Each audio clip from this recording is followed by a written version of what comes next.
Zia orphanage trust মামলায় appeal বিভাগের রায় কাল। 10 ট্রাক অস্ত্র মামলায় সাবেক স্বরাষ্ট্র প্রতিমন্ত্রী বাবরকে খালাস দিয়েছে হাইকোর্ট। এ বছরের জুলাই আগস্টেই সাধারণ নির্বাচন সম্ভব মনে করেন ফখরুল। বললেন, জাতীয় নির্বাচনের আগে স্থানীয় সরকার নির্বাচন নয়। ট্রাম্প কানাডাকে যুক্তরাষ্ট্রের অঙ্গরাজ্য বানানোর চেষ্টা করলে চুপ করে বসে থাকবে না কানাডাও। সাবেক প্রধানমন্ত্রী ক্রিটিয়েনের হুঁশিয়ারি। দেখছিলেন ক্রাউন 7 সংবাদ শিরোনাম। এবারে বিস্তারিত। জিয়া অরফানেজ ট্রাস্ট মামলায় 10 বছরের সাজার বিরুদ্ধে বিএনপি চেয়ারপারসন বেগম খালেদা জিয়া সহ অন্যান্যদের আপিলের রায় বুধবার। মঙ্গলবার প্রধান বিচারপতি ডক্টর সৈয়দ রেফাত আহমেদের নেতৃত্বাধীন 5 সদস্যের আপিল বিভাগে শুনানি শেষে রায়ের জন্য দিন ঠিক করে আদেশ দেন। শুনানিতে ভুল প্রক্রিয়ায় করা এই মামলা চলতে পারে না দাবি করে মামলা বাতিলের আবেদন করেন বেগম খালেদা জিয়ার আইনজীবীরা। তারা বলেন, এতিমদের যে 2 কোটি 10 লাখ টাকা আত্মসাতের অভিযোগে বেগম খালেদা জিয়াকে সাজা দেওয়া হয়েছিল, সেই টাকা আদৌ আত্মসাৎ হয়নি, বরং এফডিআর অ্যাকাউন্টে এখন সে টাকার অঙ্ক দাঁড়িয়েছে প্রায় 9 কোটি। শুনানিতে দুদকের আইনজীবী জানান, দুর্নীতি, অনিয়ম ও বিশ্বাসভঙ্গের কোনো প্রমাণ নেই মামলার নথিপত্রে। 2018 সালের 8 ফেব্রুয়ারি এই মামলায় খালেদা জিয়ার 5 বছর এবং তারেক রহমান সহ অন্য 5 জনের 10 বছর করে কারাদণ্ড হয়।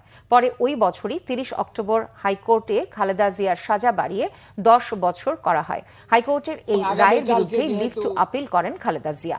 এই মামলার রায়ের দিন ধার্য হয়েছে। আমরা আশা করি আল্লাহর রহমতে এই আদালত থেকে, দেশের সর্বোচ্চ আদালত থেকে আমরা ন্যায় বিচার পাব এবং তিনি সহ অন্যান্যরা খালাস পাবেন। জিয়া পরিবারকে ভিকটিম করার জন্য ম্যালিশিয়াসলি এই মামলাটা দায়ের করা হয়েছিল। মামলা দায়ের করা হয়েছিল আউট অফ পলিটিক্যাল গ্রাজ, ব্যক্তিগত জিঘাংসা, রাজনৈতিক প্রতিহিংসার কারণে মামলা দায়ের করা হয়েছিল। আমরা আইনের শাসনে বিশ্বাসী।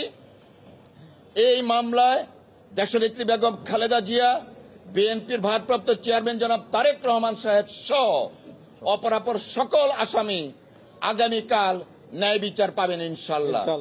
বহুল আলোচিত 10 ট্রাক অস্ত্র মামলায় সাবেক স্বরাষ্ট্র প্রতিমন্ত্রী লুৎফুজ্জামান বাবরকে খালাস দিয়েছে হাইকোর্ট। মঙ্গলবার বিচারপতি মোস্তফা জামান ইসলাম ও বিচারপতি নাসরিন আক্তারের হাইকোর্ট বেঞ্চ এই রায় দেন। এই মামলায় দণ্ড পাওয়া 14 আসামির মধ্যে বাবর ছাড়াও আরও 4 জনকে খালাস দিয়েছে আদালত। এছাড়া 5 জনের দণ্ড কমিয়ে এবং বাকি 4 জনকে মৃত্যুর কারণে অব্যাহতি দিয়েছে আদালত। এ রায়ের ফলে লুৎফুজ্জামান বাবরের কারামুক্তিতে কোনো বাধা নেই বলে জানিয়েছেন তার আইনজীবী শিশির মনির। এর আগে 10 ট্রাক অস্ত্র আটক হওয়ার ঘটনায় বিশেষ ক্ষমতা আইনে করা অপর একটি মামলায় খালাস পেয়েছিলেন তিনি। বিএনপির মহাসচিব মির্জা ফখরুল ইসলাম আলমগীর বলেছেন, এ বছরের জুলাই আগস্ট মাসেই জাতীয় নির্বাচন সম্ভব, যেহেতু সংস্কার কমিশনগুলো আগামীকালই তাদের প্রতিবেদন দেবে।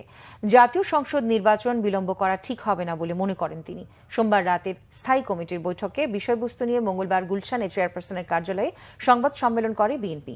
এমন একটি সংকটকালীন সময়ে জাতীয় নির্বাচন বাদ দিয়ে স্থানীয় সরকার নির্বাচনের কথা কিভাবে মাথায় আসে সে প্রশ্ন রাখেন বিএনপি মহাসচিব।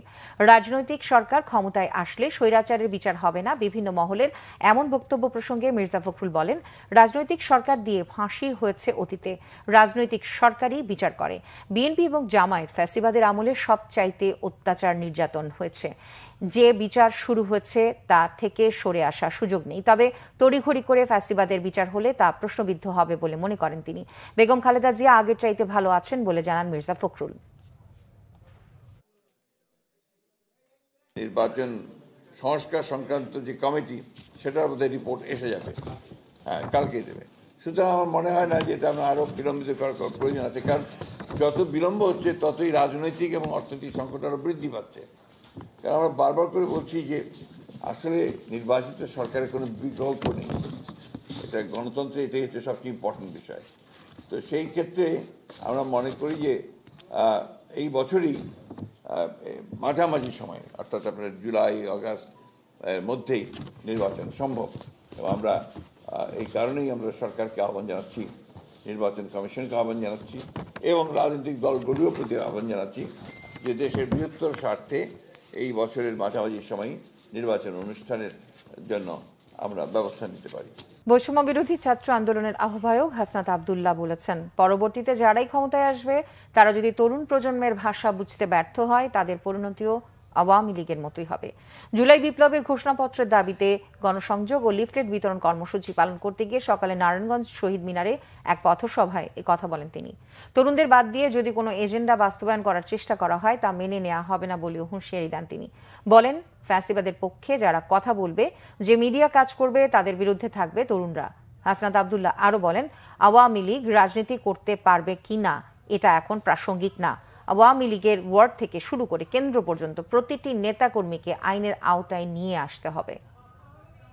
আপনারা যদি এই তরুণ প্রজন্মর কথা আপনারা বুঝতে ব্যর্থ হন, আওয়ামী লীগের জয় পরিণত হয়েছে, পরবর্তীতে যারাই নীতি নির্ধারণের পর্যায়ে আসবে এই তরুণ প্রজন্মের ভাষা যদি আপনারা বুঝতে ব্যর্থ হন তাহলে আওয়ামী লীগের পরিণতির মতোই আপনাদের পরিণত হবে। সুতরাং ফ্যাসিবাদ বিরোধী প্রত্যেকটি রাজনৈতিক দলের এবং বৈষম্য বিরোধী ছাত্র আন্দোলন এবং ফ্যাসিবাদ বিরোধী যেই সব মনস্তাত্ত্বিক যেই ধরনের আমাদের চিন্তা রয়েছে সবগুলি সংমিশ্রণে আমাদের পরবর্তী বাংলাদেশ বিনির্মাণ করতে হবে। জামিনে মুক্তি পাওয়া শীর্ষ সন্ত্রাসীদের বিরুদ্ধে পুনরায় হত্যা মামলা হওয়ায় পিচ্চি হেলাল ও ইমনকে গ্রেফতারের চেষ্টা চালাচ্ছে মহানগর গোয়েন্দা পুলিশ। সংবাদ সম্মেলনে এই কথা জানিয়েছেন ডিএমপির অতিরিক্ত commissioner Rezaul Karim Mallick. DMP media centre আয়োজিত সংবাদ সম্মেলনে তিনি জানান, গত 24 ঘন্টায় ছিনতাই, চাঁদাবাজি, মাদক সহ নানা অপরাধে 27 জন অপরাধীকে ঢাকার বিভিন্ন স্থান থেকে গ্রেফতার করেছে ডিবি পুলিশ। সংস্থাটির প্রধান জানান, চাঁদাবাজ যেই করুক তাকে ছাড় দেয়া হবে না। সম্প্রতি রাজধানীর এলিফ্যান্ট রোডে মাল্টিপ্ল্যান সেন্টারের সামনে চাপাতি দিয়ে ব্যবসায়ীকে কুপিয়ে জখমের ঘটনায় আলোচনায় আসে 2 শীর্ষ সন্ত্রাসীর নাম। আন্তর্জাতিক প্রসঙ্গ, যুক্তরাষ্ট্রের নবনির্বাচিত প্রেসিডেন্ট ডোনাল্ড ট্রাম্প যদি সত্যি কানাডাকে অঙ্গরাজ্য বানানোর চেষ্টা করেন তাহলে কানাডাও চুপ থাকবে না, হুঁশিয়ারি দিয়েছেন কানাডার সাবেক প্রধানমন্ত্রী জ ক্রিটিয়েন। 11 জানুয়ারি কানাডার দৈনিক গ্লোব অ্যান্ড মেইলে প্রকাশিত কলামে এই হুঁশিয়ারি দেন ক্রিটিয়েন। তিনি বলেন, ট্রাম্প কানাডাকে অঙ্গরাজ্য করার যে প্রস্তাব দিয়েছেন তা সম্পূর্ণভাবে অগ্রহণযোগ্য। সার্বভৌমত্ব নিয়ে এমন হুমকি দিয়ে ট্রাম্প কানাডাকে অপমান করেছেন।